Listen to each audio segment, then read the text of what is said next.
This hour of the podcast is exclusively sponsored by my good friends at Advantage Gold. Advantage Gold is a 5-star rated gold company with one-of-a-kind customer service. And when it comes to gold and precious metals, Advantage Gold is the only company I'll work with. Call Advantage Gold today and make sure you let them know that Mark Levin sent you. And now, let's begin. He's here. He's here. Now, broadcasting from the underground command post, deep in the bowels of a hidden bunker, somewhere under the brick and steel of a nondescript building, we've once again made contact with our leader, Mark Levin.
Mark Levin here. Our number, 877-381-3811, 877-381-3811.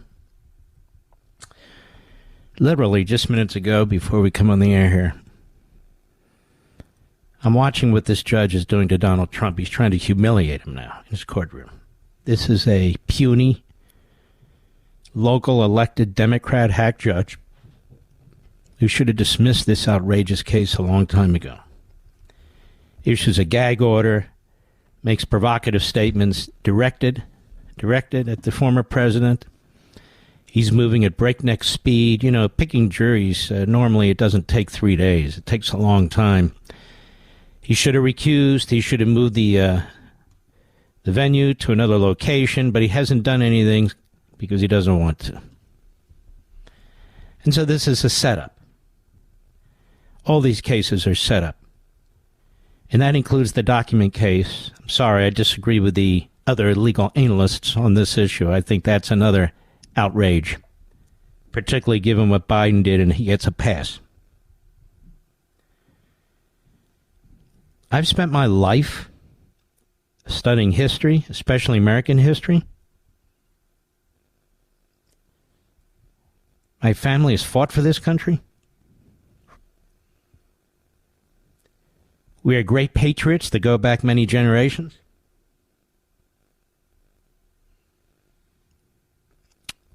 I've had family members tell stories about their histories. We thank God for America. As a young teenager, my buddy Eric and I would repeatedly go to Independence Hall, study as much as we could about America's founding, the Declaration, the Constitution, and everything in between and around. This has been my life. Radio, TV, book writing. No.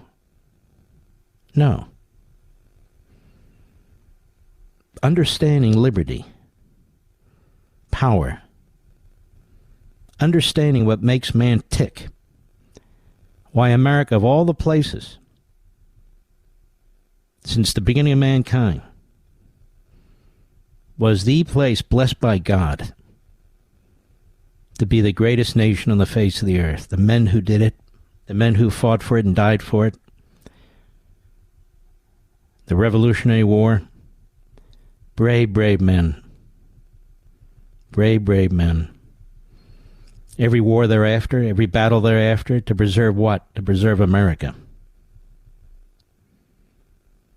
And I'm sitting here and watching this take place in Manhattan, just as we watched what Letitia James did, just as we watched what Fannie Willis has done, just as we watch what Jack Smith has done and Merrick Garland has done, just as we watch all these corrupt, ideologically driven judges. The press. I wrote an entire book on the history of the press in America. Completely corrupted, tyrannical, a one-party press. I've studied thoroughly the Democrat Party. That's my last book. The Democrat Party Hates America. I come to the conclusion because it is a party that has never, ever, ever accepted the American experiment. Party of slavery and segregation and Jim Crow and eugenics. Now the party of Marxism and Islamism and anti-Semitism.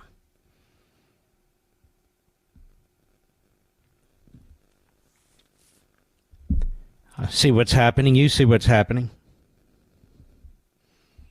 Maximum interference with this election, just as there was maximum attempts at a coup against Trump from the moment he got elected, even before he got elected. The FBI, our intelligence agencies, unleashed under Obama and Biden to take out a presidential candidate? Funded by the Hillary Clinton campaign? A ruling class that is self-serving, contemptible, and incompetent, except when it comes to defending their own largesse and power?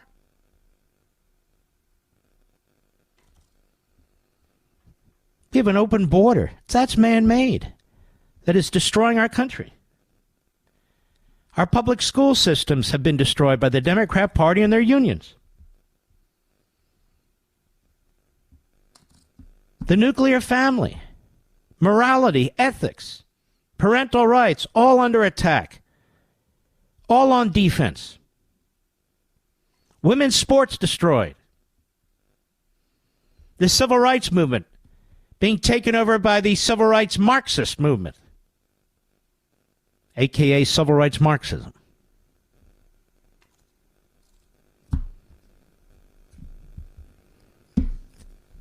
We see in the blue states efforts to use the 14th Amendment to prevent Donald Trump from even being on the ballot. That's a first. Regardless of what anybody says. In the 2020 presidential election, we saw secretaries of state, Democrat governors, Democrat county commissioners, Democrat precinct workers and ward leaders change elections, change the rules. Held up by the courts, Democrat courts, to prevent voter ID, voter signatures, dates on absentee ballots, to permit voter harvesting, that is counting votes after the fact. And I'm supposed to sit here and say it's all perfectly normal.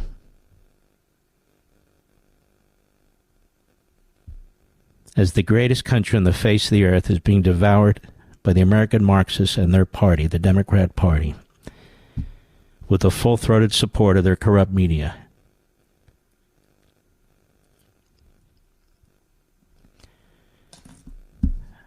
Now, let me say this, and I mean it.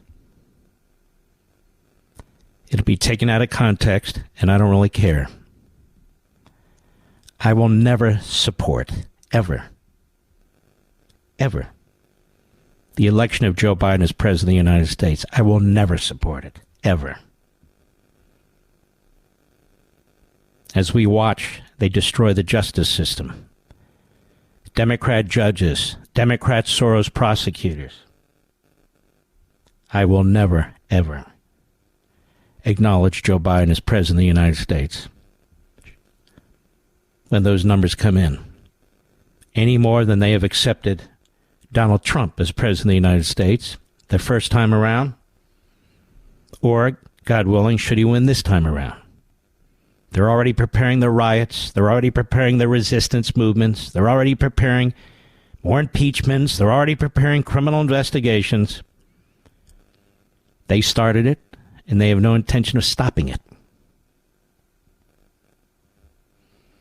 The Democrat Party threw in with the slave owners. It represented them. It fought for them during the Civil War. It hasn't changed. It just changes uniforms from time to time. The Democrat Party is a thoroughly Jew-hating, anti-Semitic party today. It is a party that abuses black voters in this country. It is a party that abuses Hispanic voters in this country. It is a party that uses minorities and then throws them away after the election cycle is done. It is a party that does not believe in freedom, private property rights, the principles enshrined in the Declaration, our founding document. It's a party that believes in economic socialism and cultural Marxism.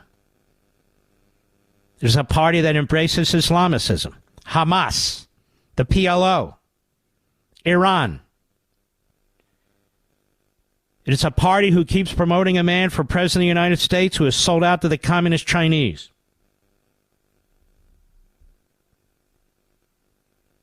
There's a party that hates law enforcement, local law enforcement. It is a radical extremist party, an umbrella entity for all the miscreants and malcontents and reprobates in this society. It destroys, it doesn't build.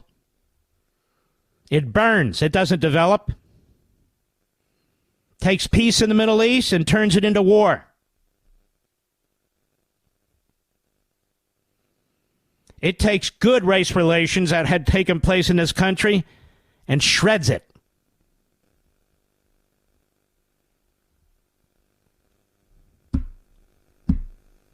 There is no way in hell that I could ever accept Joe Biden as president. You see what's happening at Columbia University. It's happening again today. It happened yesterday. Joe Biden hasn't said a word. Joe Biden hasn't said a word about anti-Semitism in the last many months. Why? Because his party's funding it. Dark money. Dark money. Who the hell do you think's paying for those tents, for those signs, for the websites, for the organizations? Multi-billionaires, Democrats, through dark money organizations that operate in the shadows and then fund other groups. We know this for a fact. And by the way, I will expose it in great detail over the weekend. I've spent morning, noon, and night working on this. You need to see it. I've told you before, if you hate Israel, you hate America. If you hate America, you hate Israel. And that's exactly what's going on in the streets. Suddenly, light bulbs are going off after you and I have talked about this for month after month after month after month. You're seeing a fusion of American Marxists and Islamists. That's what you're seeing.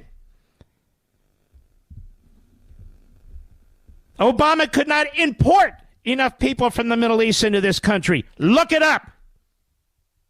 The border's wide open now to fundamentally alter this nation.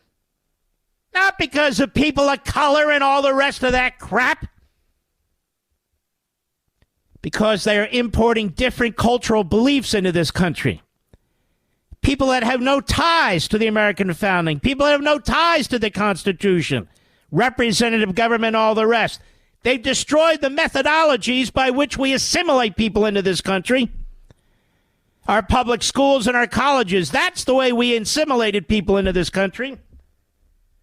And people are coming into this country from every corner of the earth who have no ties and want no ties to the American culture. It's a sure way to destroy America. And they know it. And Democrats of the past knew it. Ralph Abernathy, Martin Luther King's right-hand man, he knew it. Cesar Chavez, the head of the Farm Workers Union, he knew it. Walter Mondale, Eugene McCarthy, they knew it. Arthur Schlesinger Jr., he knew it. Governor Dick Lamb of Colorado, he knew it. Everybody knows it. But God forbid if you stand up to it, or any of this. The reason Donald Trump is facing a Soviet-style, relentless, multiple prosecution in 4 different jurisdictions at exactly the same time with 91 charges is because he dared to stand up to it. Christie didn't stand up to it. Haley didn't stand up to it. Hogan didn't stand up to it. Romney didn't stand up to it. They're part of it.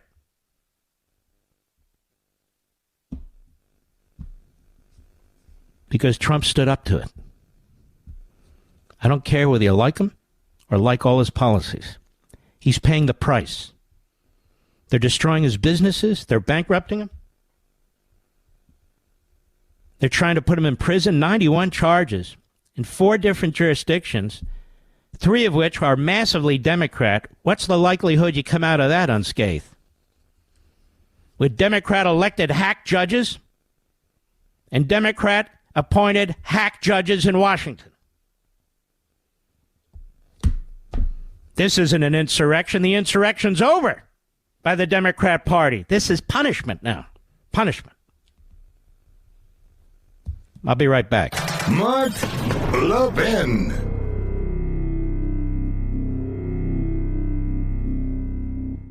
Our once mighty dollars under siege from runaway inflation. For those still working, your paychecks buy less while costs for gas, food, cars, utilities skyrocket thanks to inflation. That's why I'm urging all my listeners to register for the upcoming Gold and Silver Summit hosted by our friends at Advantage Gold. It's a fantastic seminar. They'll teach you how to take steps to help guard your wealth from inflation using asset diversification into physical precious metals. Gold and silver hold intrinsic value that should remain untouched by government manipulation. Folks, don't wait for the Fed's reckless policies to completely devalue the dollar and steal your life savings. Call now while free registration is open. I'm telling you, this is a fantastic seminar. Call 800-900-8000 right now. The Gold and Silver Summit could provide the vital insights we need to protect our families. 800-900-8000. Tell them Mark Levin sent you. Performance may vary. Past performance is not indicative of future results. Always consult your financial and tax professionals.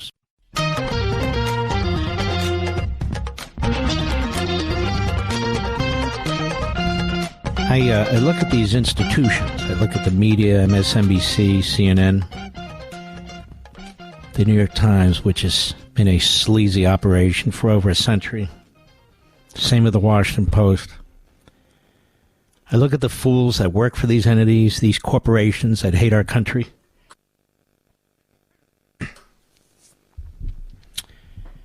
These various fools and buffoons who are hosts on MSNBC and CNN, I just look at this.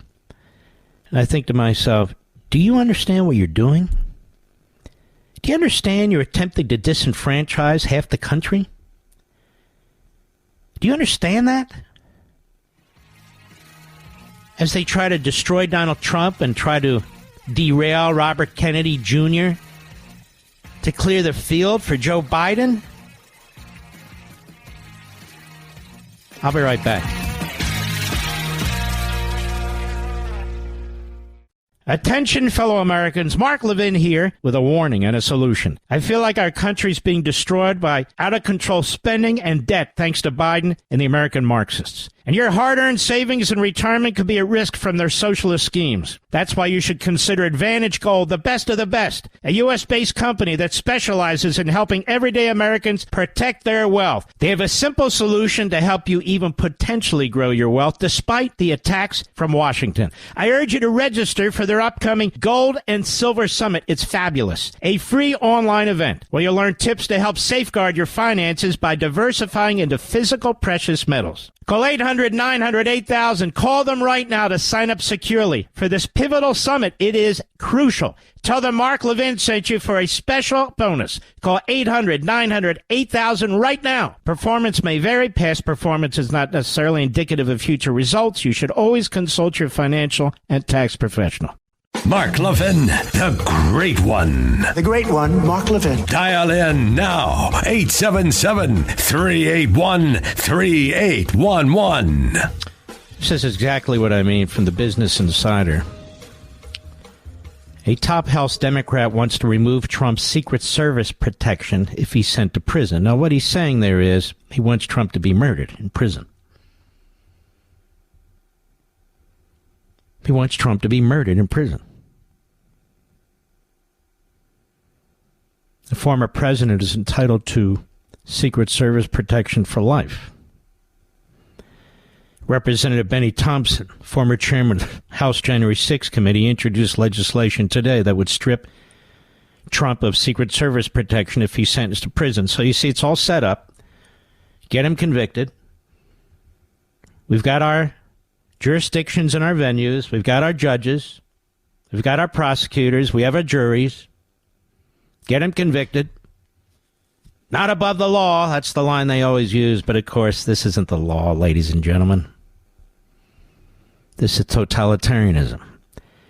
And look how excited the Democrats are about what they've done. Look at them. Look at these bastards.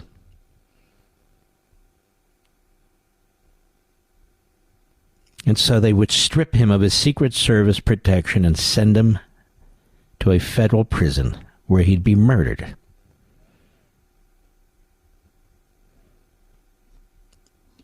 Or a state prison where he'd be murdered.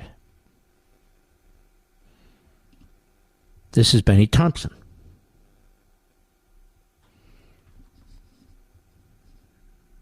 This is what the Democrat Party is.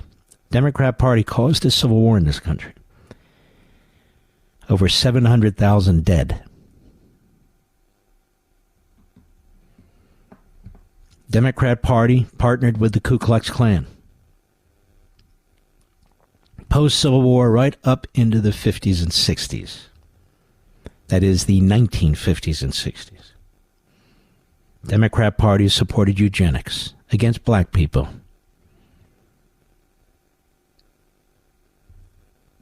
I can go on and on. On and on. Yes. So, Benny Thompson has an idea. Strip him of his Secret Service where he knows he would be murdered. This is the same chairman, the same committee that destroyed evidence. Lots of it. Now, you tell me how this is different from any totalitarian regime what's taking place. Or you tell me. Tell me. The Constitution's impeachment clause was obliterated just a few days ago in really an hour's time to protect Joe Biden and his henchmen, Mayorkas, so they can continue to have open borders, defy federal law, defy the Constitution.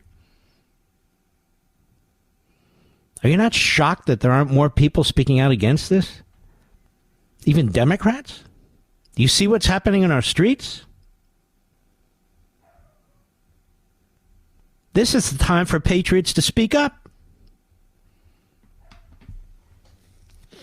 They hire more IRS agents. The FBI is more powerful than ever before. They're monitoring American citizens. They're doing their very best to censor information they oppose on private social media platforms. What else do you need to know? They're going after the Catholic Church, which means they'll go after any religious institution. They're going after parents. They're sending SWAT teams to get pro-lifers, including senior citizens, and throw them in prison? Because how dare they protest at abortion clinics? Well, if you're a pro-lifer, where the hell else are you going to protest? At a 7-Eleven? Meanwhile, their protesters, wow, they're just having a blast. They're having a blast, you know.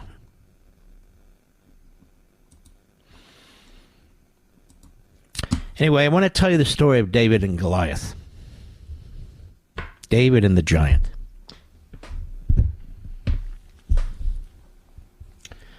Israel's David and Iran is Goliath the giant.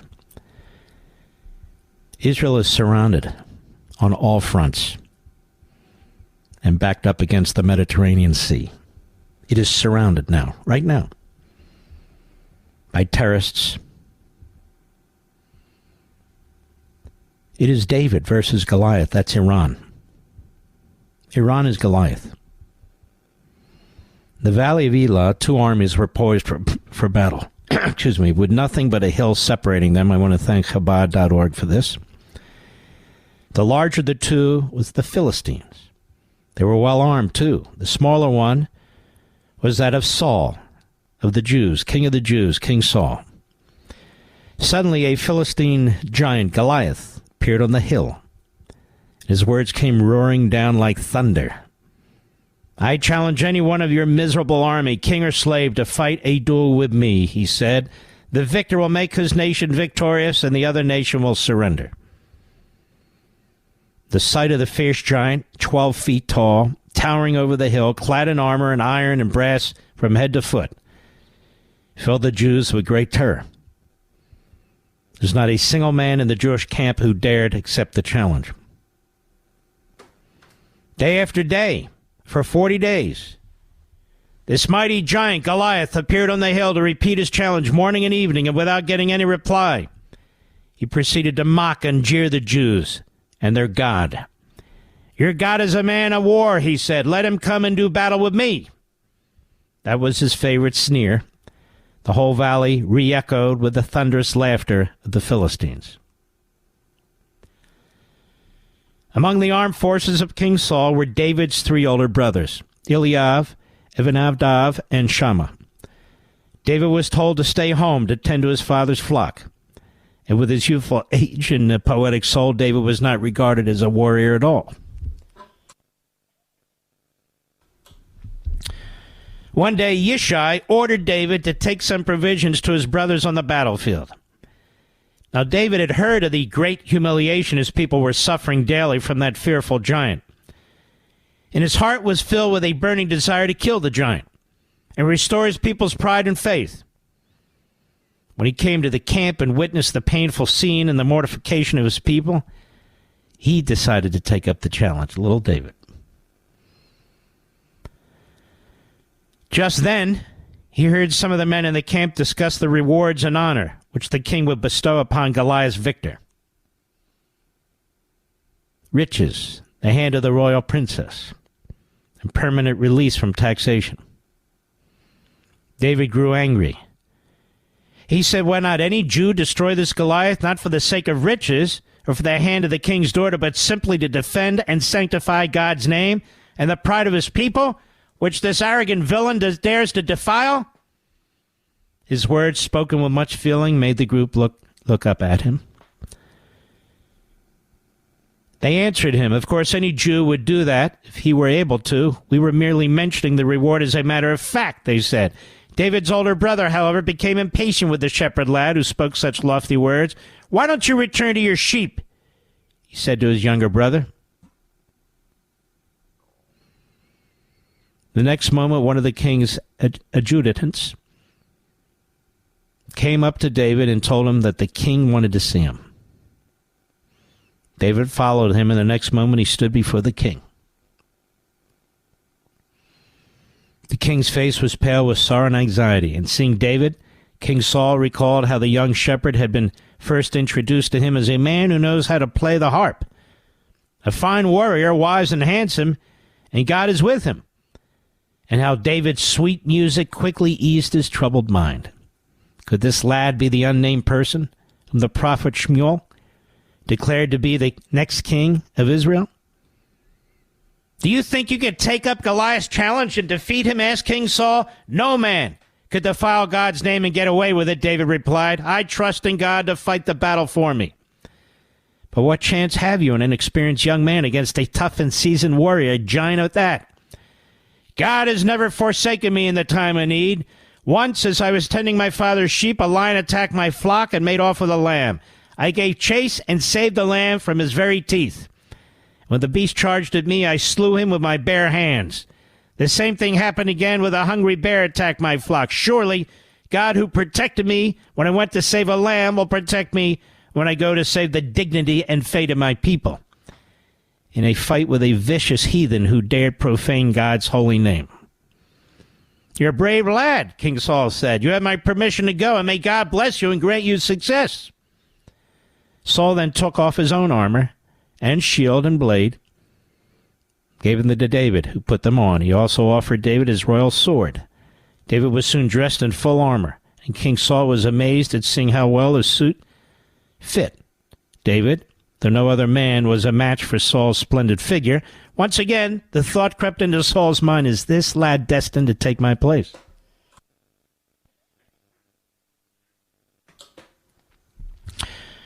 Well, David detected a feeling of apprehension and envy in Saul's eyes and hastened to dispel it, pretending to feel that the weight of the armor was too much for him. David said, I am not used to such armor.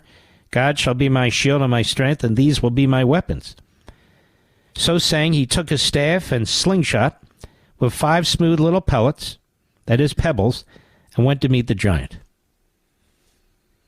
When Goliath saw his adversary, he was overcome with surprise and disdain. He said, I am a dog that you have come to beat me with a cane? Look at my armor. My helmet is of solid brass. My coat of mail weighs 5,000 shekels of brass. The shaft of my spear is like a weaver's beam, and my spear's head is made of 600 shekels of iron. You come with a cane? You come with your sword, spear, and shield? But I come in the name of Almighty God, said David, whom you have defiled.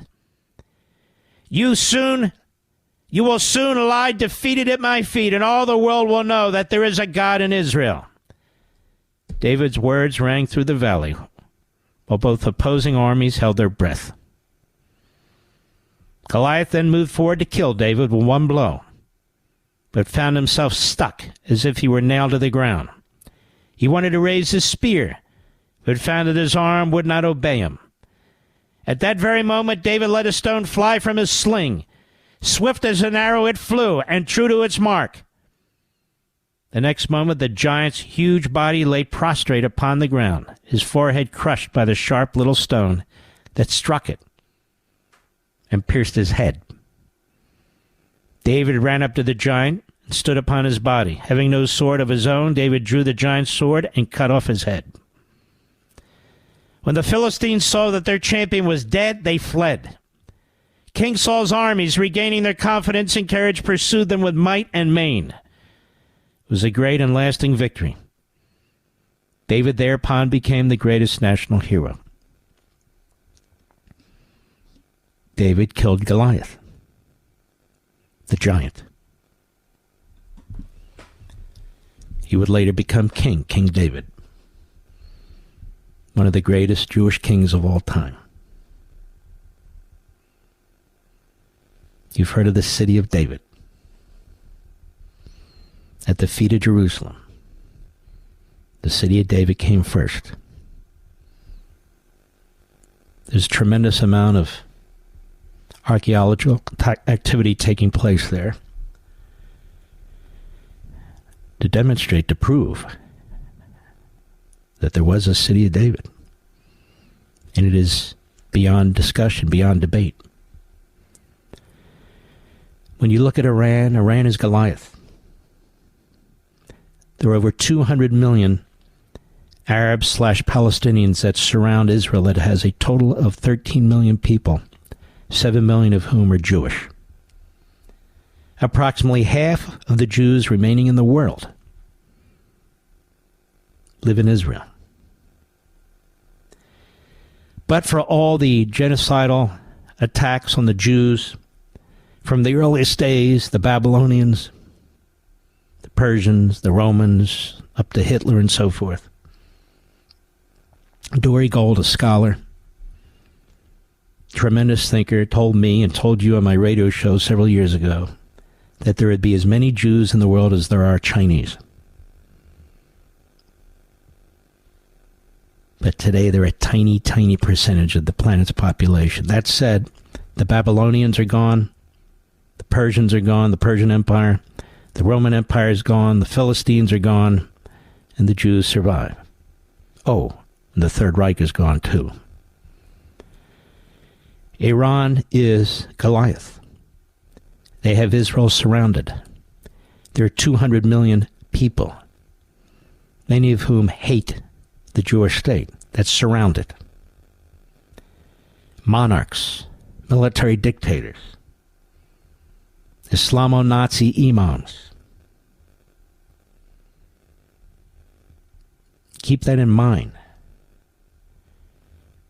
when we use the oppressor-oppressed Marxist model. Israel's a tiny country with a tiny population, but it is David. And they're not going anywhere. And they demonstrated the other night that at any time, day or night, holiday or no holiday, they can destroy the state of Iran with pinpoint accuracy.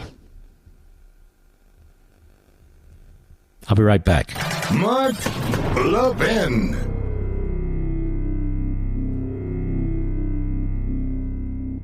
My fellow Americans, we're living in very perilous economic times. Washington seems determined to bankrupt our nation with endless stimulus spending. As they devalue our dollar, hard-working Americans like you could lose everything. That's why I urge you strongly, register for the upcoming Gold and Silver Summit hosted by our friends at Advantage Gold. They'll teach you how to help guard your wealth using asset diversification into physical precious metals. Gold and silver can offer a defense against the dollar's devaluation, and the experts at Advantage Gold will explain how you can convert some of your savings into precious metals that can protect and potentially grow your wealth. With currency debasement from Washington and global uncertainty on the rise, gold and silver diversification can offer you some stability. Call 800-900-8000 right now to sign up. 800-900-8000 now. Tell them Mark Levin sent you. Performance may vary. Past performance is not necessarily indicative of future results. You should always consult your financial and tax professional.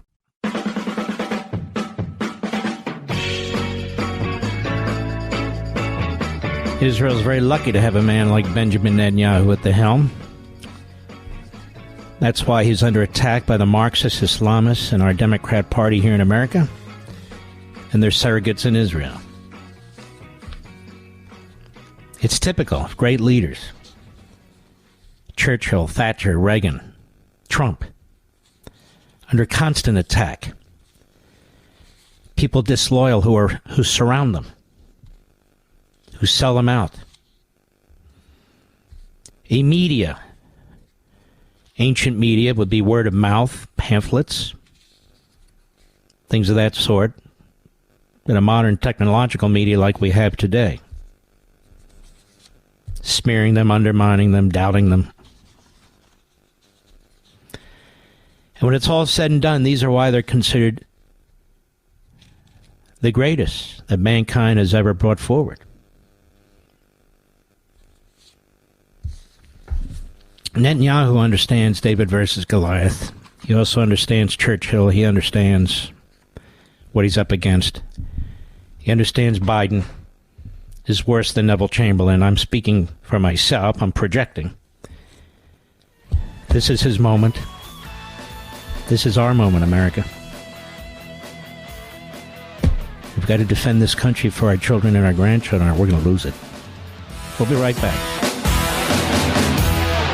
This segment of the podcast is exclusively sponsored by Pure Talk. Pure Talk offers great coverage and can save your family money on your wireless bill every single month. Go to puretalk.com to find the plan that's right for you. Thank you again for listening, and thank you so much for this sponsorship, Pure Talk. He's here. He's here. Now, broadcasting from the underground command post, deep in the bowels of a hidden bunker, somewhere under the brick and steel of a nondescript building, we've once again made contact with our leader, Mark Levin. Hello, America. Mark Levin here. Our number, 877-381-3811, 877-381-3811. We have a fantastic two programs, Life, Liberty, and Levin, this week, and brand new shows as I'm back from Israel. Tomorrow night's show 8 p.m. Eastern, 5 p.m. Pacific, 7 p.m. Central. You know the times. I hope you're DVRing the show, just in case. You can set up your DVR now, you know. We're going to have as our first guest Tom Cotton to discuss all these issues with our military and foreign policy. Second guest, William Schaar, who was one of President Trump's lawyers and a fantastic lawyer. I feel like we discovered him, and he's running also for the seat of Attorney General in the state of Missouri. And in my opening statement, which will go on, I'm thinking about almost 20 minutes, I'm going to go into great, great detail about who is funding these anti-Semites, these Marxists, these Islamists. And you know some of it because I've discussed some of it here, but you don't know all of it because I didn't know all of it, but I know it now. And it's very, very important. And I'm hoping you will watch it and then spread the word and help educate as many people as you possibly can. Sunday's show is also going to be fantastic. And we'll have a great opportunity there. We're going to have former U.S. Attorney Brent Tolman. He was U.S. Attorney from Utah. And Rich Goldberg on Iran. And, of course, my opening statement then, too, which I don't think you're going to want to miss. Now, just so you get a feel for this, typically these programs are put together on a Thursday and a Friday. But because I got back to the United States Wednesday morning, both programs were prepared today. And just to give you a little inside information, that means from 6:30 in the morning, as I prepare my opening statements, nobody else does, I do it. And we finish about 3:30 in the afternoon. So you'll see 40 minutes on Saturday, 40 minutes on Sunday. I've spent 9 hours. No, I don't expect applause. I'm just explaining that some people walk into a studio. I'm sure this happens at MSNBC and CNN. Stuff's written for them. They have writers. It goes up on a monitor, and they read it. I don't read off a monitor. I have my own notes and my own thoughts. If I'm going to get information from a source, I'll tell you the source, and I might read from the source. On the air. It's all exquisitely transparent. All of it. And that's why I think you come to watch it or DVR the program. I hope you will Saturday and Sunday night. We talk a lot about our colleges and universities, what they're producing. This has been a focus of ours on this program for 20 years. I've called them over the course of the many years the last vestiges of Stalinism. Our colleges and universities have been penetrated by foreign governments. As you know, Qatar has spent billions on programs, classes and all the rest of it, in colleges and universities that are money hungry, that have had an effect on influencing the ideology of our kids, our students. Qatar is a terrorist regime that supports terrorism, but spends billions of dollars every year buying favor in the West, buying politicians, buying special interest groups, buying businesses, contributing $5 million to the, good God, Medal of Honor Memorial Fund. It camouflages itself in tennis tournaments and golf tournaments, and yet it's the main funder, along with Iran, of Hamas and terrorism. Did you know that? It gives safe haven to the leaders of Hamas in Qatar, which explains why Blinken and Biden love Qatar. Our universities are filled with Marxist and Islamist tenured professors. Filled with them. And they have a neat hiring system. Faculty always has a say in new hires. And they obviously are very incestuous about it. They hire people of like mind, like ideology, often people they know that come out of the same backgrounds and universities. I wrote about that at length. As I point out in American Marxism, academia is overpopulated by radical tenured professors, too many of whom preach sedition. I also showed that in a survey in my prior book, Plunder and Deceit, of hundreds of college and university faculty in 2006, quote, 80% were found to be solidly left, while well over half were being extreme left, and 1 in 5 professors in the social sciences self-identified as Marxist. That was 15 years ago. Or right now, that was 18 years ago. Imagine how much worse it is today. In my book, Plunder and Deceit, I noted studies showing that there is an incestuous network of graduates from the top departments in different fields who hire fellow alumni as they move into the highest positions in departments at other colleges and universities to ensure and promote ideological groupthink among the faculty. The corrupt manner in which taxpayers subsidize college and university faculties are recruited, hired, paid, and tenured must be broken up. By whom? By the state legislatures. The state legislatures are the primary governmental sources of funding for colleges and universities, and in some cases the primary source. That is, state taxpayers. Yet they do little to monitor or influence how most of the funds are spent on these campuses. Colleges and universities have become empires unto themselves, insisting on immunity from substantive monitoring and oversight, while using the freedom granted such institutions under the First Amendment and the doctrine of academic freedom to silence nonconforming voices, whether they be professors, students, outside speakers, etc. So the time is long overdue when legislatures and governors must be pressured, particularly in Republican states, to take immediate actions to rein in the despotic aspects of these institutions which use their liberties to destroy ours.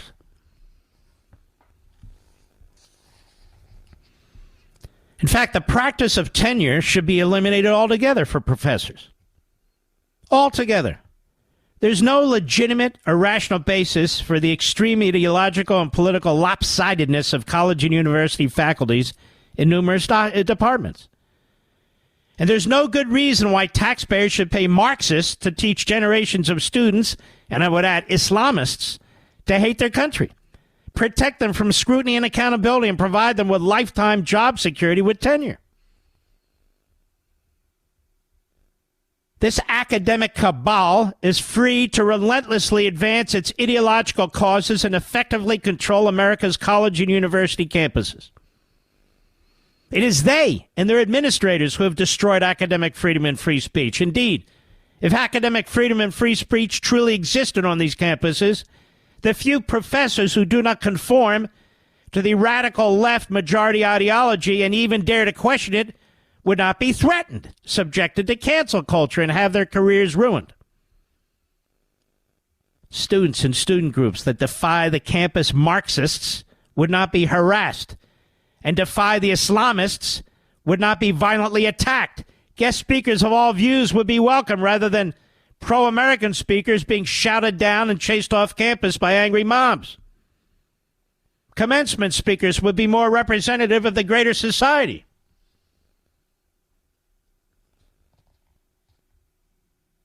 As so many of America's college and university departments have become Marxist and Islamist-oriented indoctrination mills, it is not surprising that Democratic politicians like Senator Bernie Sanders have proposed free college tuition and eliminating student loans as a way to encourage more young people to attend colleges and universities.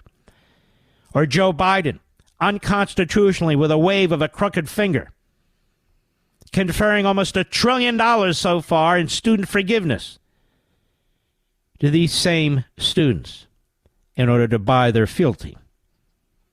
And yet it's still not enough.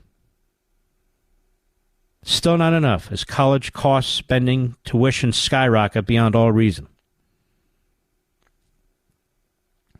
And despite the enormous expenditure of taxpayer dollars to subsidize these schools, their ideological inbreeding appears to immunize most of them from regularized, sustained, and thorough oversight and inspection, certainly by Democrats who control Congress and various state legislatures. But state legislatures that do not condone the transformation of these institutions and their huge price tags should immediately begin to claw back future funding from these schools and demand academic and financial accountability. Again, the power of the purse is a crucial means by which to check these increasingly out-of-control institutions. Since the Biden administration is actually giving cover to colleges and universities that accept untold millions of dollars in foreign subsidies and donations, including Communist China and Qatar. China has established Confucius Institutes throughout American academia.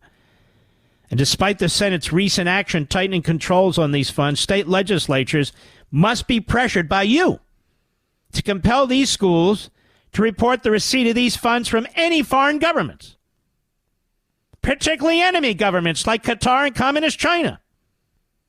China and other countries are using these funds to buy favorable and supportive propaganda and coursework for their repressive regimes. Should colleges and universities refuse to comply, state legislatures should slash their funding. Slash their funding. Let me suggest also in a footnote, students obviously have a stake in their own education.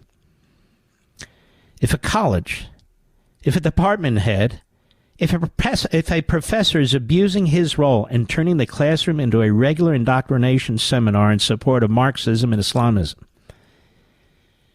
the student should demand that the college or university refund his costs.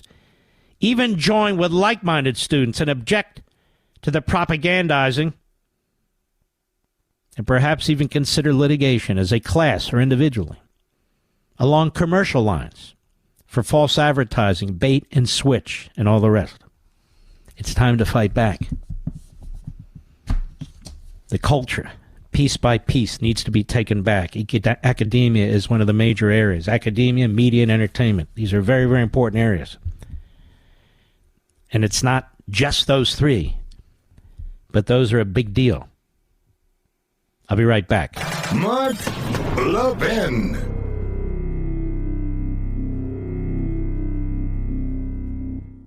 Nowadays, $20 barely gets you a burger and fries, or maybe a quarter tank of gasoline. You know what it will get you, though? For just $20 a month, you can get unlimited talk, text, and plenty of 5G data from my cell phone company, Pure Talk. You'll get the same quality of service as AT&T, Verizon, or T-Mobile, but for half the cost. The average family saves almost $1,000 a year, all with no contracts and no activation fees. You can trade your phone or get great deals on the latest iPhones and Androids. Make the switch today and save an additional 50% off your first month. Choose a wireless company that shares our values, that supports our military and veterans, that creates American jobs, and refuses to advertise on fake news networks. Instead, they're right here with us. Just go to puretalk.com/Levin, puretalk.com/Levin, and make the switch right now so you can actually afford that burger and fries. That's puretalk.com/Levin. Levin.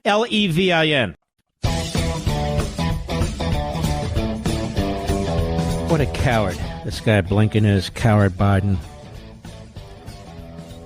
Does Blinken ever stay home? He's enjoying this. He's flying all over the world, treated as some kind of conquering king himself. A lightweight, radical left ideologue who hates his own country. Despises his own country. McCain was right, a very dangerous man. And here he is at a news conference at the G7 meeting in Italy today. Cut to go. On the first question, the reports that you've seen, I'm not going to speak to that, except to say that the United States has not been involved in any offensive operations. Oh, okay. Your hands are clean. Don't worry. Don't worry.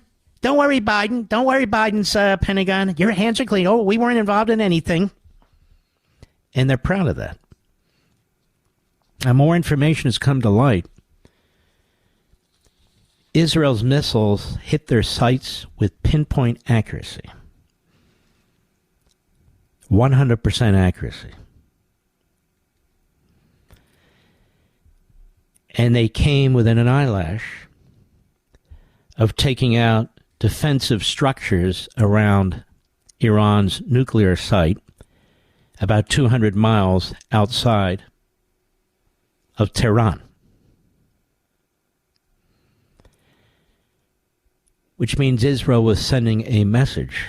You screw with us one more time, despite Biden's pressure, Germany's pressure, despite Britain's pressure, despite the G7, despite the American media, despite the self-hating left within my own country, despite it all, I'm going to crush you bastards. That was the plan on Monday. To pulverize them. To pulverize them. But part of the cabinet wouldn't go along with it, apparently. Gantz sits in on this cabinet. He's the head of a putative party in Israel, a very weak party, but nonetheless, he's recreated himself as center-right when he's center-left. He's also a very low IQ general. And that, of course, is what the Biden administration wants. He's their guy. That's why he's in the war cabinet. That's why he's announced in September they're going to seek new elections. He's going to fall out and demand them because Biden is giving him his orders. It's sick. It's sick how people will turn on their own prime minister and on their own country this way. Happens here. But there's some bad news for Biden and Gantz and all the rest of them. Polls are showing that Benjamin Netanyahu is closing the gap now between himself and Mr. Gantz, and that the Likud party, out of 120 Knesset members, the Likud party is really only potentially 10 seats behind. The gap is closing. The gap is closing. Despite all the efforts of Biden and Blinken, Schumer, Thomas Friedman, the other slime balls, despite all their efforts, the American media, the Islamists, the Marxists, Bernie the Red, the Squad, his numbers are rising. That's the way it works. You're a great commander-in-chief. And in this respect, his career really is not perfectly parallel to, but more parallel than not, of Winston Churchill, his great hero. I'll be right back. Nowadays, $20 barely gets you a burger and fries and maybe a quarter tank of gasoline. You know what it will get you, though? For just $20 a month, you can get unlimited talk, text, and plenty of 5G data from my cell phone company, Pure Talk. You'll get the same quality of service as AT&T, Verizon, or T-Mobile, but for half the cost. The average family saves almost $1,000 a year, all with no contracts and no activation fees. You can trade your phone or get great deals on the latest iPhones and Androids. Make the switch today and save an additional 50% off your first month. Choose a wireless company that shares our values, that supports our military and veterans, that creates American jobs, and refuses to advertise on fake news networks. Instead, they're right here with us. Just go to puretalk.com/Levin, puretalk.com/Levin, and make the switch right now so you can actually afford that burger and fries. That's puretalk.com/Levin, Levin. Mark Levin, the research arm of conservative media. Call in now, 877-381-3811. I told you I would be discussing this in pieces. That is what I saw. The city of David, my family and I. And we are putting together specials on this for Blaze TV, so you can enjoy it as well. And so for the past 100 years, archaeologists have made important discoveries in the city of David, where King David, of whom I just spoke, established the capital of Israel more than 3,000 years ago. Now one of its most important sites, the Pool of Siloam, is being uncovered for the world to see. The pool is located at the bottom of the city of David, and is famous for events in Bible times that occurred in both the Old Testament and the New Testament.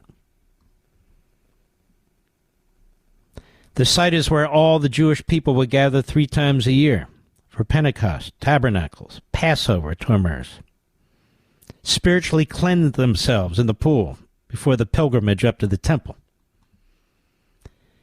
And one of the Jews who was known to do that was Jesus. And you're going to get to see this. It's sort of a tunnel now, but it wasn't then. But you're going to see the path. The real path. Nothing added to it. You're going to see these huge blocks of limestone that make the flooring and the staircase. And they have made extraordinary progress. They're down to the pool.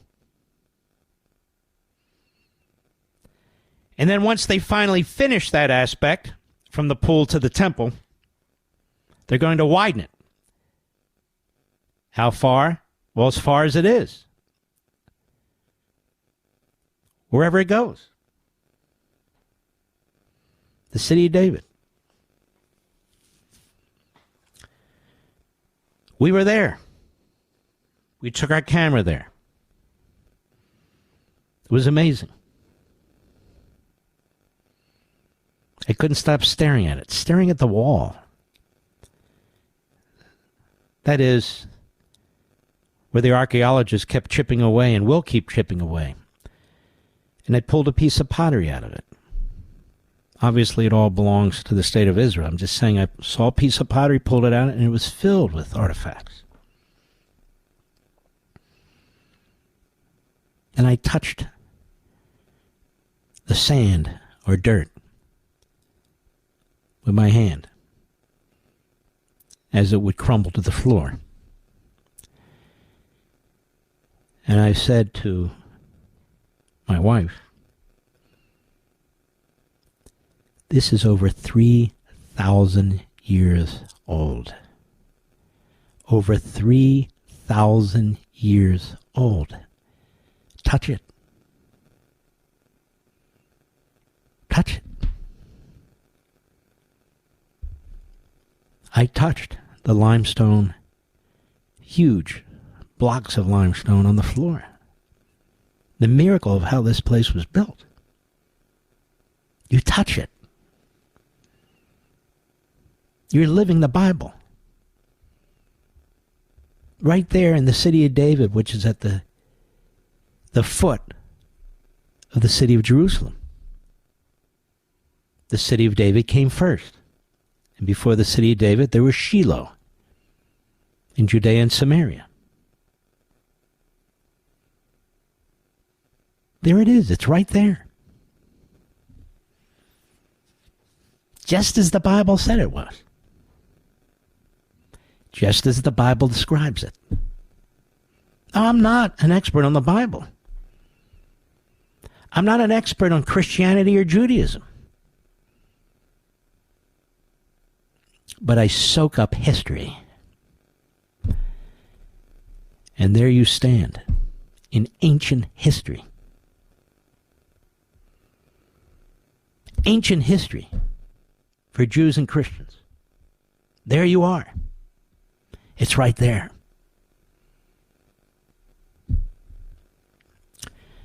And we will take you on a little bit of that tour.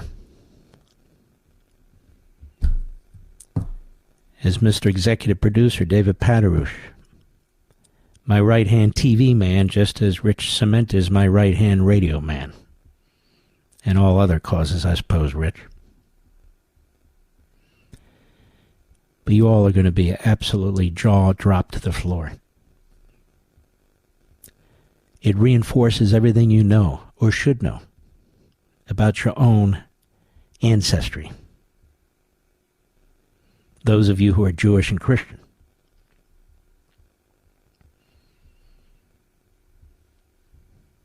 Then, when you go to the Western Wall, see, there was a first temple that was destroyed by the Babylonians. And the Jews were expelled for a long, long time, well over 1,000 years. Then there was a second temple built on the same site. The second temple. The second temple. Attacked by the Romans. In a bloodbath that lasted 5 years. Finally breached the walls. Slaughtered hundreds of thousands of Jews. This was my point earlier in the program. About how many Jews would actually exist today, but for all these genocidal activities by their enemies. In fact, the story goes that the Romans would build the crosses and line the road leading to the temple with Jews who were hammered to the crosses like Jesus. For miles and miles and miles, they actually ran out of wood, forestry, in the surrounding areas because they had tortured and slaughtered so many Jews.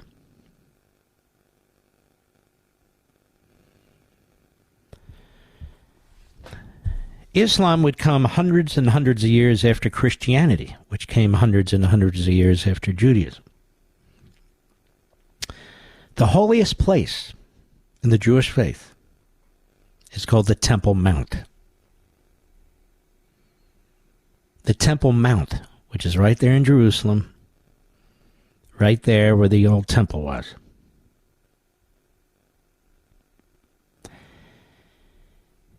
And while the Jews were expelled from their own homeland, that being the holiest of all their sites, somebody decided to build a mosque right on that site, Mr. Producer. And so that's what happened.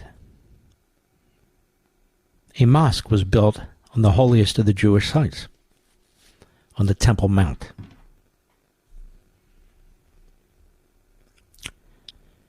And obviously it was done intentionally. Today, Israelis or Jews, period, Christians, are not free to simply walk to the Temple Mount where the mosque is. In fact, they're not allowed to without permission and without proper security. They're not allowed as a matter of routine or course to go into the mosque. And that mosque is protected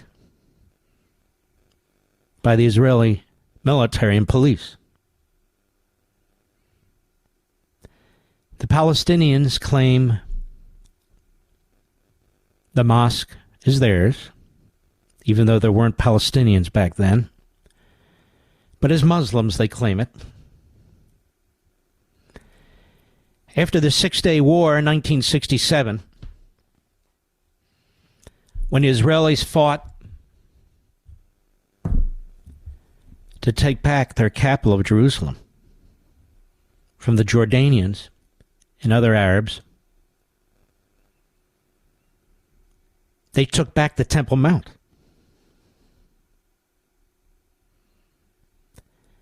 But General Moshe Dayan, some of you may recall, he had the eye patch. He decided on his own. He decided on his own that it would not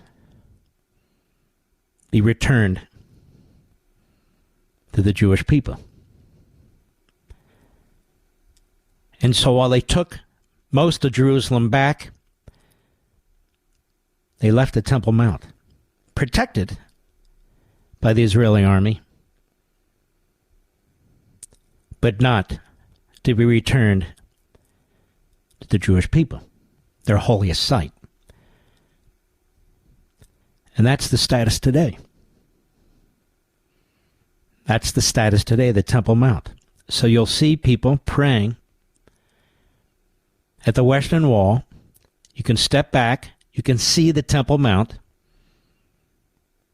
You can see the mosque, which Muslims now call their third holiest site. Their third holiest site in their religion. The first holiest site of the Jews. You can see it. It's actually quite attractive.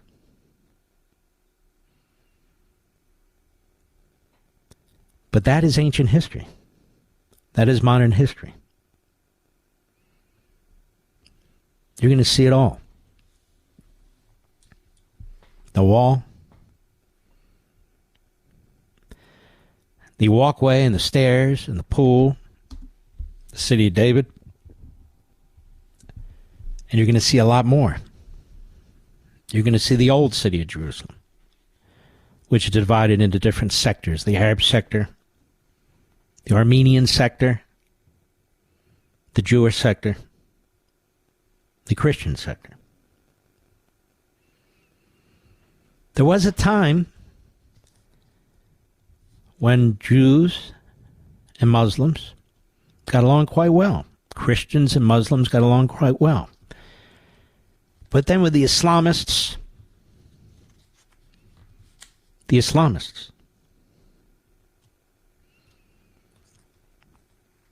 well, basically took over not the entire faith, but a lot of the faith, the terrorists.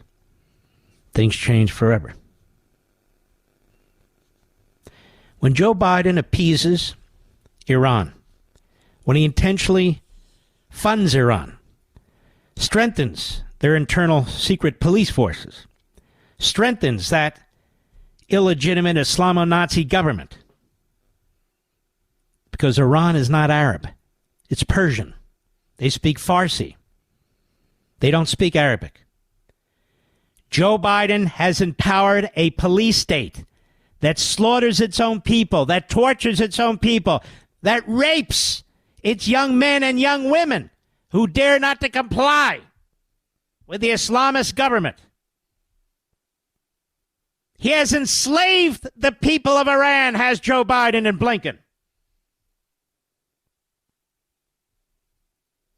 They've risen up twice under Democrat Party regimes in our country, under Obama and Biden, and they did nothing to help them. Zero. Instead, they fund them. They fund them. I'll be right back. Mark Levin.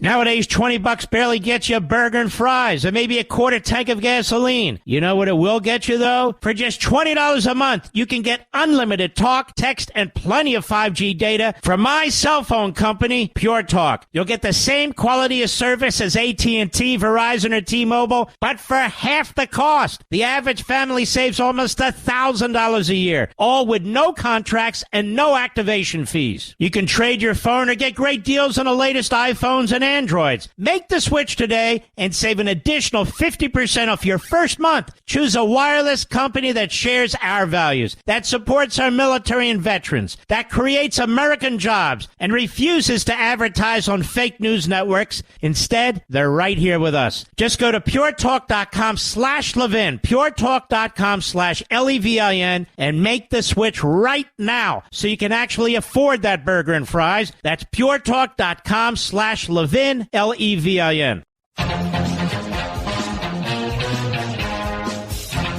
Now, that road I was talking about, as you might know, is called the Pilgrimage Road, the Pool of Siloam. And in the New Testament, for Christians, you folks might recall, that is the pool that Jesus used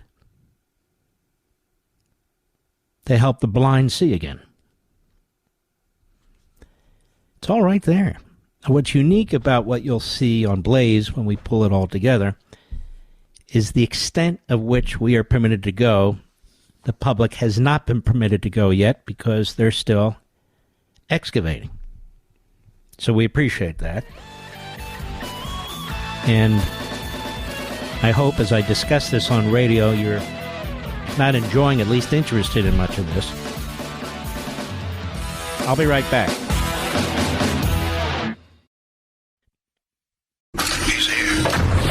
He's here.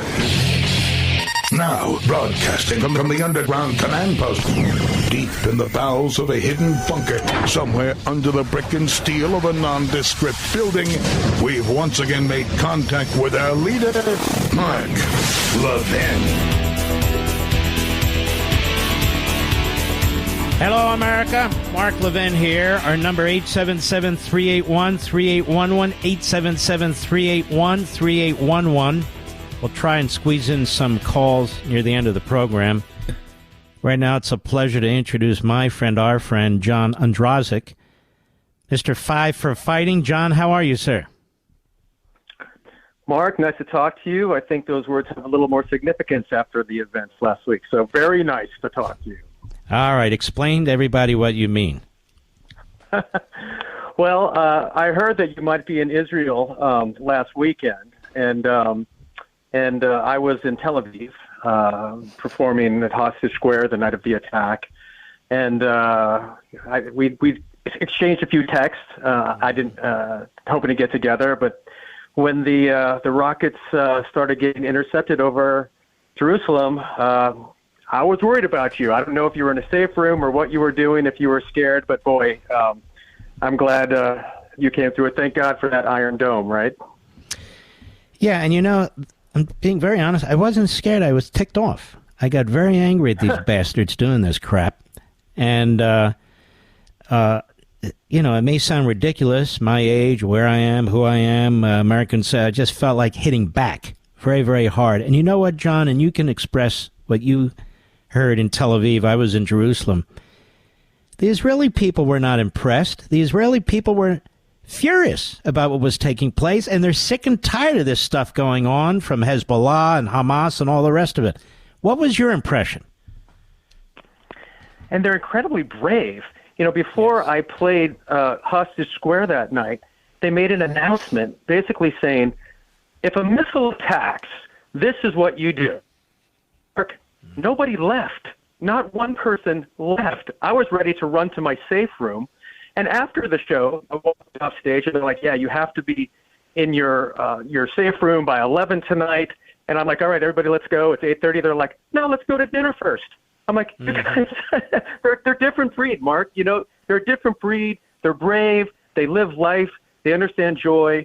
And you see why they've kind of like, for 2,000 years, overcome this evil that is Hamas, that is Iran, that is basically surrounded them. So that really stuck with me after kind of my experience there. Now, John, you've been very supportive of the Ukrainian people, the Israeli people. Have you been concerned, like I have, of sort of an odd ideological, sort of weird viewpoint, which is, well, screw Iran, we've done enough, and as far as Israel goes, well, you know, why is that any of our business? Does that concern you? You see this as a growing sort of movement in this country? I think we've all lost our mind.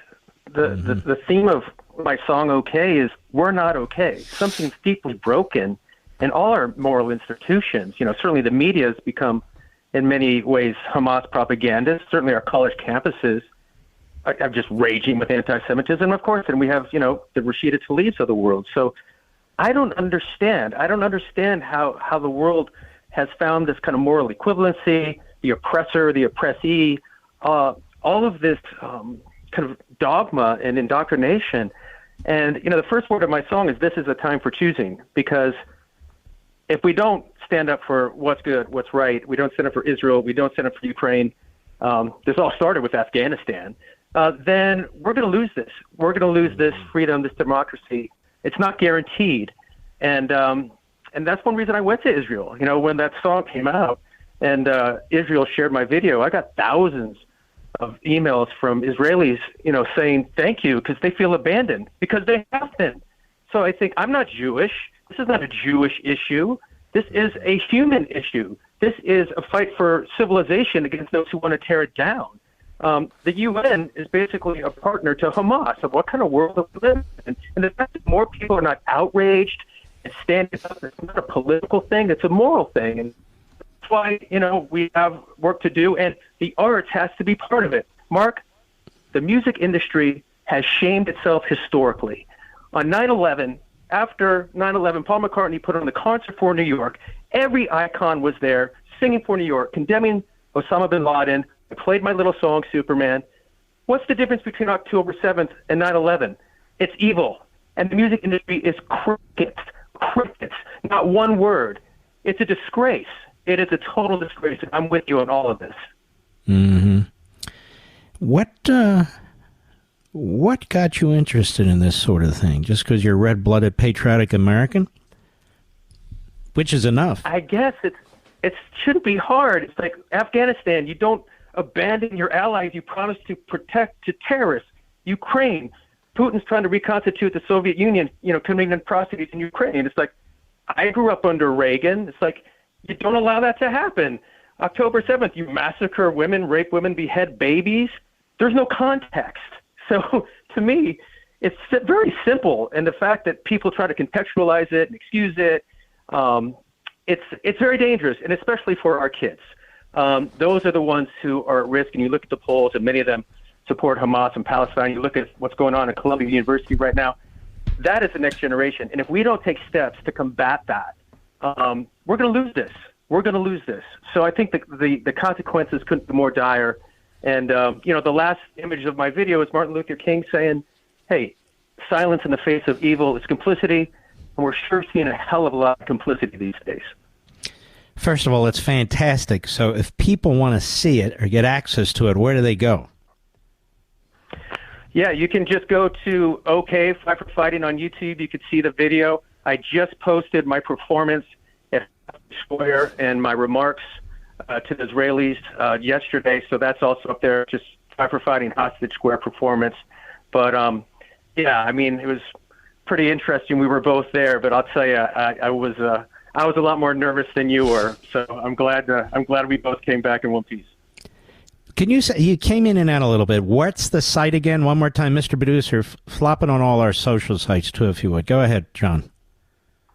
Yeah, the OK video is on YouTube. It's just Fight for Fighting OK.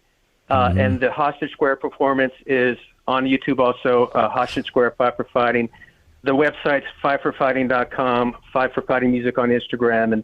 And look, you were very instrumental in my Can One Man Save the World song. And then we were together in Israel when Iran attacked. So, whatever we're doing, I think we're brothers in arms in some respect. You're a good man, John. You really are. There are a handful in Hollywood, let alone in the music industry, but you're definitely one of them. And remind me not to vacation with you, would you? Next time, I'm just going to have you be my bodyguard. By the way, I had a bodyguard. Oh, good. There's some people who hate my guts, John. I have to be a little careful, I'm told. And so we had a bodyguard there. He was born in America, but he and his family moved from Brooklyn when he was like 5 or 6 years old. And he was a great guy, too. And the Israeli people live this every day, with Hezbollah shooting missiles, with Hamas doing what Hamas does, and on and on and on. I don't think that's portrayed properly by the American media, that these are people who are not bothering anybody, and they're told to commit suicide. And I'm very, very troubled by this administration's pretension.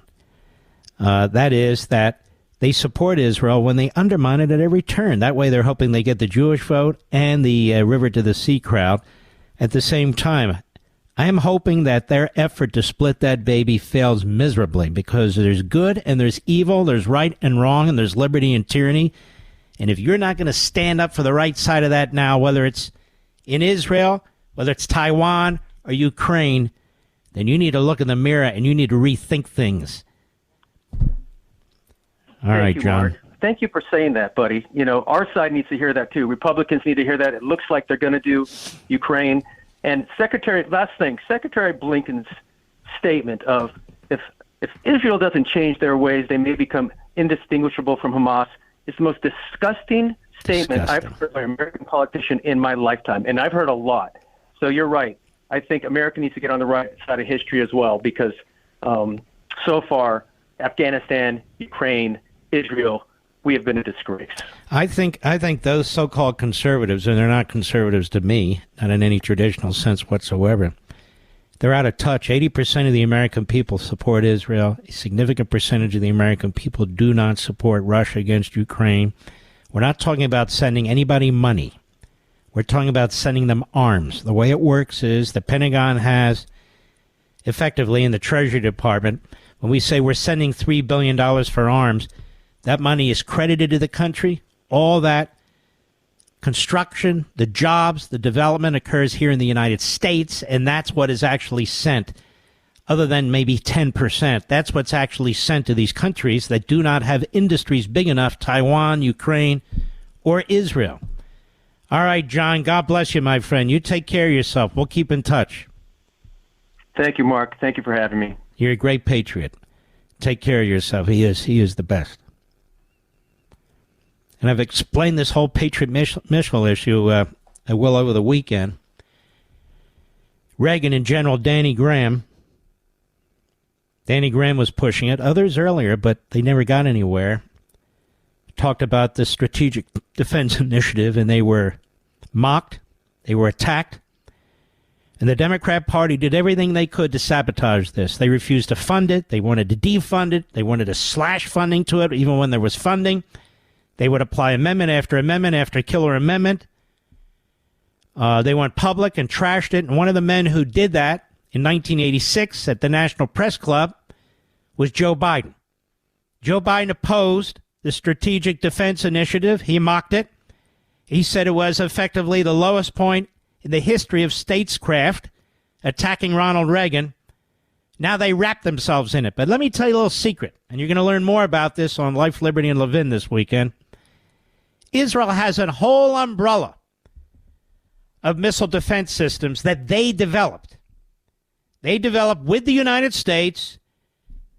Starting in 1986, Reagan said, they're trying to block us from developing it. They're certainly trying to block us from actually trying out these various systems. So he partners with Israel.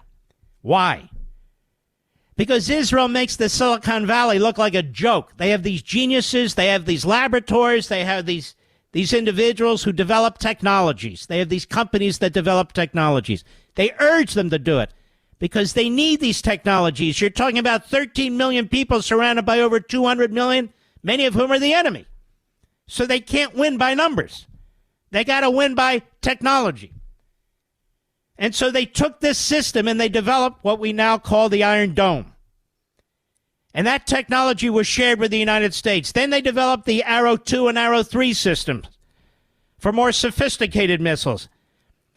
And they've developed the David Sling system. And they are developing a massive laser system, which will be a complete game changer, and they share all that technology with the United States. All of it. It's not a one-way street. They do the same with the jets that they acquire from the United States, the F-15s, the F-16s, even the F-35s. They refurbish them. They add technology to them. Same with the missile systems. Same thing. Same with their tanks. They do the same thing, and they share all that technology with us. Just thought you'd want to know. I'll be right back. Mark Levin.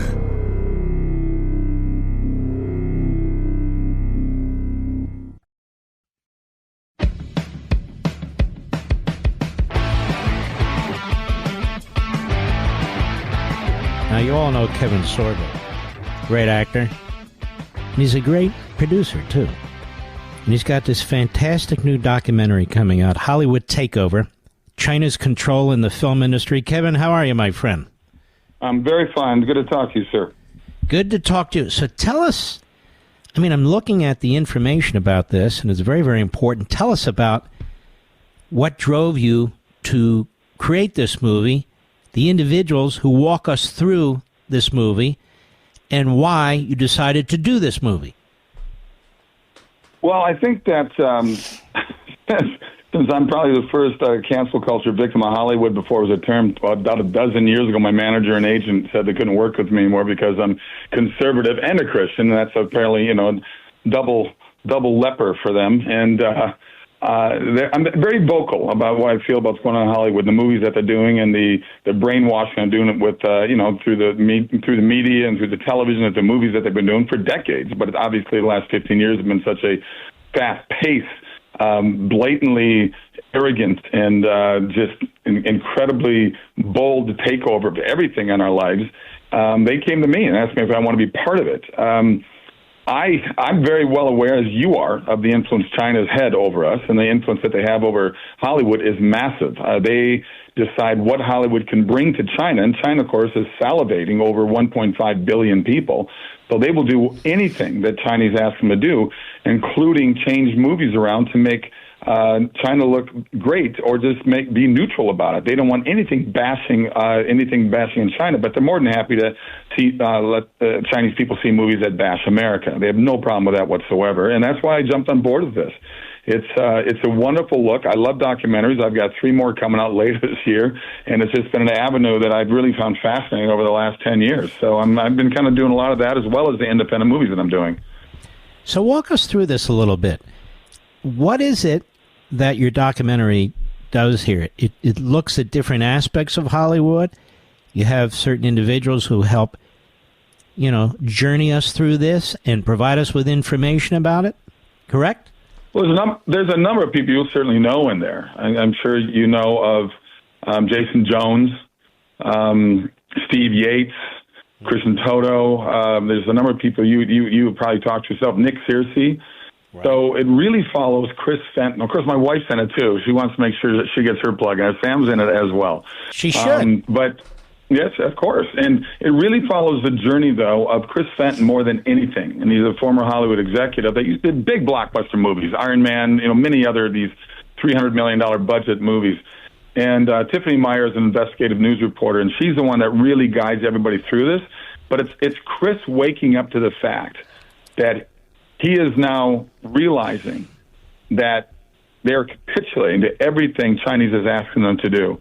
They'll go over there with people like Robert Downey Jr. and feed him with words to say. I mean, you can see Robert in the movie, in the documentary, saying that he feels Chinese. He says, "I love China. It's such a great place. Even when I'm home, I feel like I'm Chinese." I mean, it's weird to see that. That these people are spoon-fed to say these things. And he got off the phone one day, and his wife was overhearing him talking to other executives that he was working with. And he hung up the phone. She looks at him and says, "Do you really want to go down this road? Really? Do you see what you're doing?"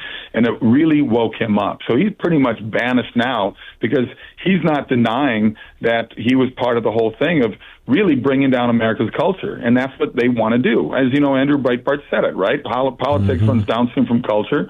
And he's correct. And the culture is run by Hollywood and the mainstream media. And we see it played out every single day through movies and television. And, I formed Sorbo Studios, SorboStudios.com. We do movies that Hollywood used to do, movies that have hope and love and faith. Now, I want to hold you over. I want to hold you over the break. Again, if people want to find out about this, where exactly do they go? They go to HollywoodTakeover.com, HollywoodTakeover.com. We'll be right back with Kevin Sorbo. This is crucially important because Communist China, believe it or not, folks, we're in a Cold War with them. Oh, yes, we are. They know it. Apparently we don't. We'll be right back. Mike Pathin, the thunder on the right. Call in now, 877-381-3811. We're here with Kevin Sorbo, really a documentarian, I guess I would call you. Has a brand new film, Hollywood Takeover, China's Control in the Film Industry. Kevin, anything that you and Chris and Tiffany, who's an investigative news reporter, anything that really popped that you weren't expecting? Not really, because I knew how bad it was going on. I think the biggest pop for me, as you know, the number of the tens of thousands of Chinese crossing our border. I've got a friend that works over in China, and he says to work within there as a Chinese member, as a communist member of China, if you're going to move from one province to another one, there's all kinds of paperwork necessary to do that.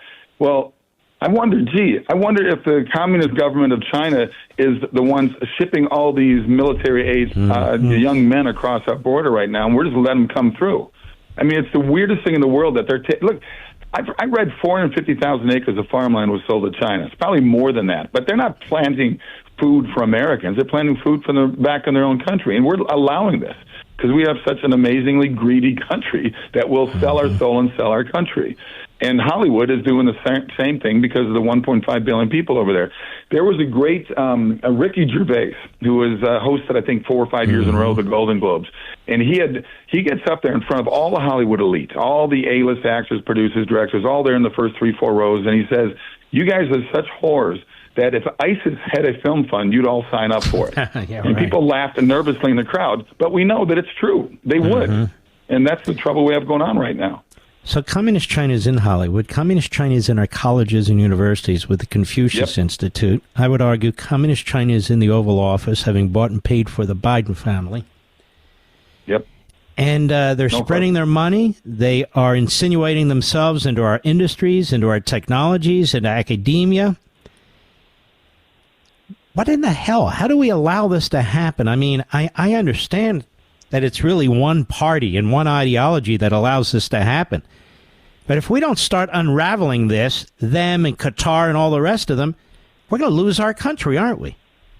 Well, we got to wake up the lions. The sheep are going to be sheep. I mean, it's incredible that people are so complacent. I think that apathy is the biggest killer in America right now. People are, well, what can we do? I honestly believe that our government is worse now than the British monarchy was when we went to the Revolutionary War over a 2-cent sales tax. I mean, it's gotten so much worse now, and yet every day, we just let them take another inch. Oh, it's not asking. This is one more thing we got to do. And before we realize that decades have gone by, and they've taken miles and miles and miles away from our freedoms. And we're losing all those freedoms every single day, and people are sitting around not doing anything about it. And I got to say, a lot of it comes with the same things that are happening with the Republican side of the people we put in office. Wake up. I mean, this is crazy what's going on.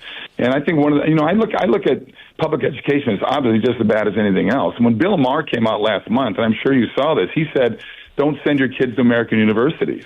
And I thought, wow, even Bill's waking up, because Bill's probably more of a JFK Democrat than what's going on with the Democrat Party today. It's just crazy what they're doing, and we're letting them do it. Homeschool, I think one of the blessings of COVID was 2 million more kids are now homeschooling.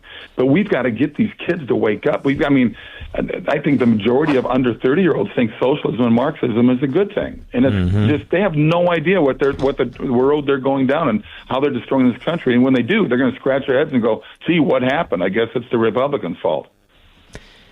That's Kevin Sorbo. Man, you ought to run for office or something. But why ruin your family? You don't want to put them through that. Fantastic new documentary, Hollywood Takeover, China's Control in the Film Industry. Go to HollywoodTakeover.com. That's HollywoodTakeover.com. Kevin Sorbo, thank you for doing this. Thank you for your patriotism. God bless you, my friend. Thank you so much. SorboStudios.com. All the answers are right there, sir. SorboStudios.com. SorboStudios.com. All right, take care, brother. There he goes. Two great people in entertainment. I wanted you to hear from both of them. I want to talk particularly to union members out there. Obviously all blue-collar workers, but especially union members. You have union bosses that want you to vote Democrat. They want you to vote for Biden. And I want you to ask yourselves a question. Really, what has Biden done for you? The borders are wide open. Millions of people are coming across the border, including men. Men who can work and challenge your lifestyle and challenge your ability to provide for your families. It used to be that in the Democrat Party that they opposed illegal immigration, that they wanted to secure the border in order to protect union members. I'm talking about private sector union members, not government workers who are always protected. The steel industry, the aluminum industry, assembly lines. He's destroying the auto industry with his pathetic EV vehicles while he's funding the communist Chinese. He's always funding the communist Chinese, whether it's through Iran and oil sales or EV, where they sell us all the minerals and the materials. Borders wide open. So communist China makes money with the drug cartels on fentanyl. Communist China loves Joe Biden. But I ask my union member friends, so many of you listen to this program. This man doesn't give a crap about you any more than he gives a crap about anybody else.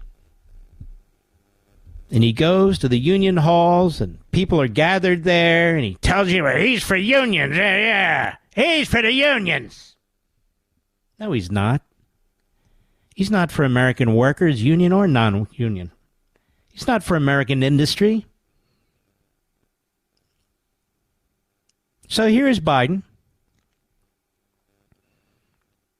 Here's Biden at the International Brotherhood of Electrical Workers Conference. And what's interesting is home ownership is now at the lowest level it's been in years. Years.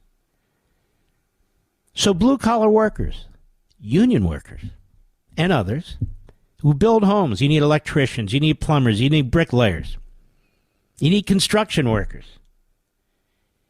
you need roofers, you need people who lay asphalt.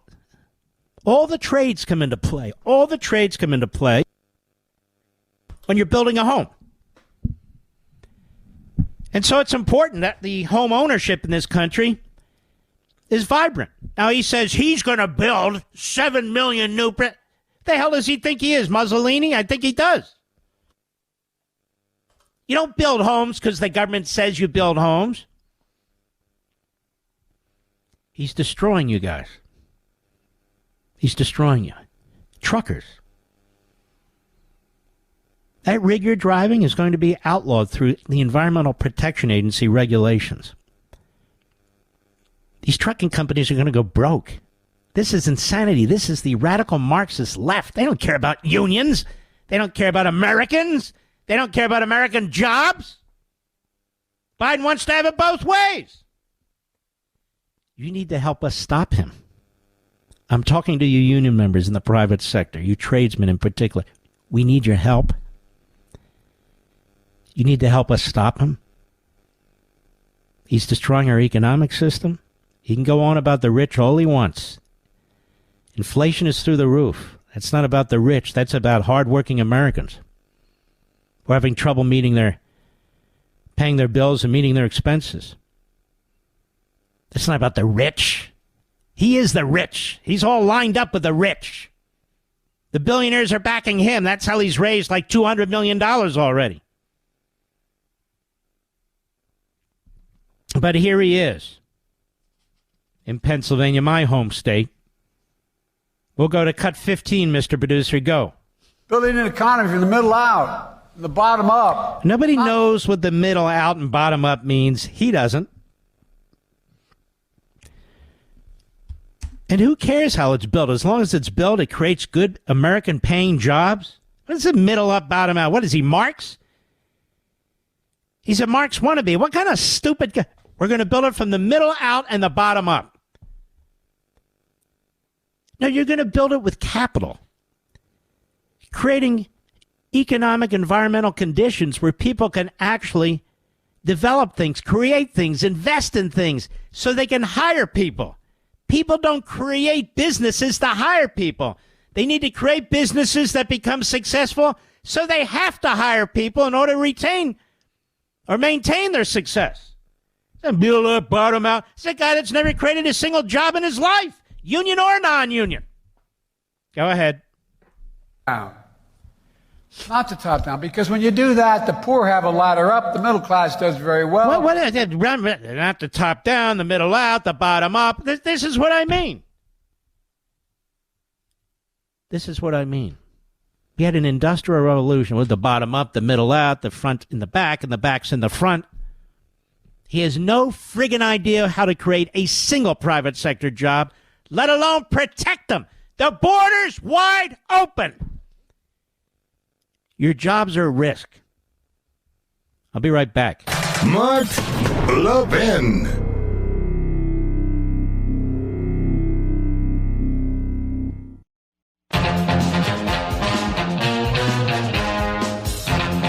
I won't be here Monday because it's Passover, as we say, Pesach.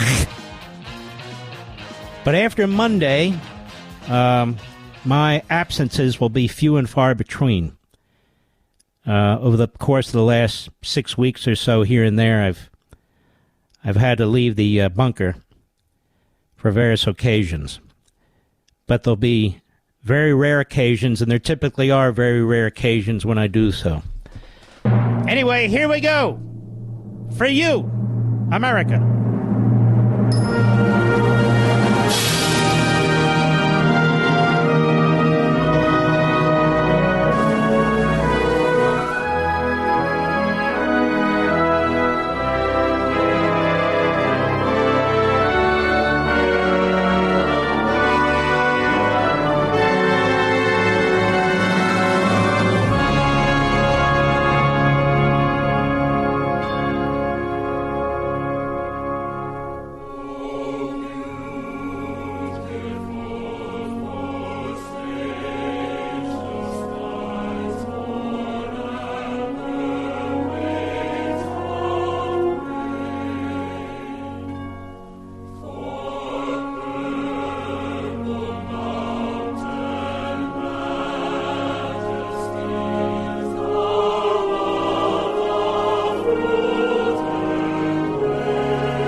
The week is officially over. The weekend begins right now. Please don't forget Life, Liberty, and a Levin, Saturday and Sunday, 8 p.m. Eastern.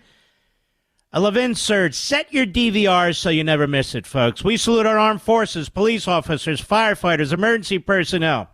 We salute our truckers. We salute the freedom fighters all over the world in Ukraine and our brothers and sisters in Israel. Good night, Spritey and Griffey. Good night, Pepsi and Smokey. Good night, Zelda and Gigi and Indy and Patton and Rory.